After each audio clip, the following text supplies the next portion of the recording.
এইরকম একটা সংবিধান সম্পর্কে, সংসদীয় ব্যবস্থা সম্পর্কে অশিক্ষিত মুখ্যমন্ত্রী পশ্চিমবঙ্গকে নেতৃত্ব দিলেন 15 বছর। এবং একে আনার পিছনে আমরা অনেক বড় স্বপ্ন নিয়ে এনেছিলাম, এটাও আমাদের সকলের অনুতাপের বিষয়। মুখ্যমন্ত্রী বলছেন যে গতকাল হুমকি সুরে কথা বলেছিলেন গণেশ কুমার, তাই মুখ্যমন্ত্রী গতকাল জানিয়ে এসেছেন যে আমরা আপনাদের কৃতদাস নই। প্রমাণ আছে, প্রমাণ আছে। আর আমি যদি বলি গণেশ কুমার এবং ফুল ইসিআই বেঞ্চ তারা মুখ্যমন্ত্রীকে এবং তার টিমকে করকে দিয়েছেন। আমি যদি বলি আমার কাছে প্রমাণ নেই। মুখ্যমন্ত্রী প্রথম প্রশ্ন করেছেন 6টা চিঠি দিয়েছি, উত্তর দিননি কেন? তার উত্তরে ইলেকশন কমিশন বলেছে, ফুল বেঞ্চ, যে মুখ্যমন্ত্রীর প্যাডে আপনি যতক্ষণ চিঠি লিখবেন তার উত্তর ইলেকশন কমিশন দেবে না। আপনি যেদিন আপনার পার্টির আঞ্চলিক পার্টির প্যাডে, তৃণমূল কংগ্রেসের প্যাডে চিঠি লিখবেন সেই দিন উত্তর পাবেন। আমি যদি বলি ইলেকশন কমিশন মুখ্যমন্ত্রীকে প্রশ্ন করেছেন যে আপনি করেসপন্ডেন্ট নাম্বার হিসাবে আপনার প্রিন্সিপাল সেক্রেটারি গৌতম সান্যালের ফোন নাম্বার দিয়েছেন কেন? এবং আমার কাছে ডকুমেন্ট আছে, আমি নবান্ন থেকে সংগ্রহ করেছি, উনি সেই নাম্বার পরে পরিবর্তন করে অন্য নাম্বার পাঠিয়েছেন ইলেকশন, দুটোই আমার কাছে।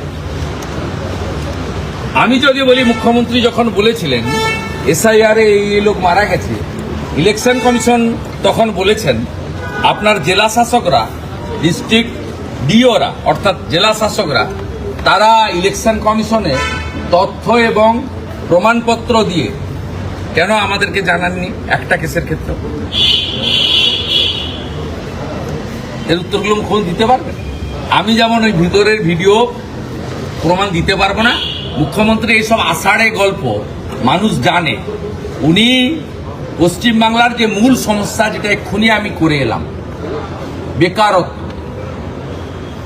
নারী সুরক্ষা, সীমান্ত সুরক্ষা, অনুপ্রবেশ, সিন্ডিকেট এবং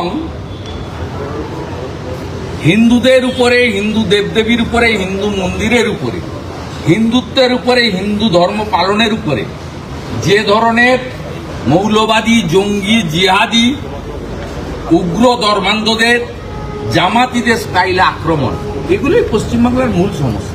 পশ্চিমবঙ্গের লোক বাইরের রাজ্য থেকে এই রাজ্যে ফিরতে চায়, তারা এসব শুনতে চায় না।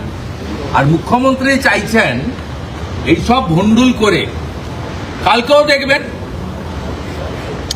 উনি কোথাকার লয়ার, কি লয়ার আমি জানি না, কালকেও দেখবেন আরেকটা ড্রামা অপেক্ষা করছে, আরেকটা ড্রামা অপেক্ষা করছে। নতুন উকিল দেখবেন কালকে আপনারা, যার নাম ইতিমধ্যে পশ্চিমবঙ্গ হাইকোর্টের বার কাউন্সিলের লিস্ট থেকে বাদ দিয়ে দিয়েছে।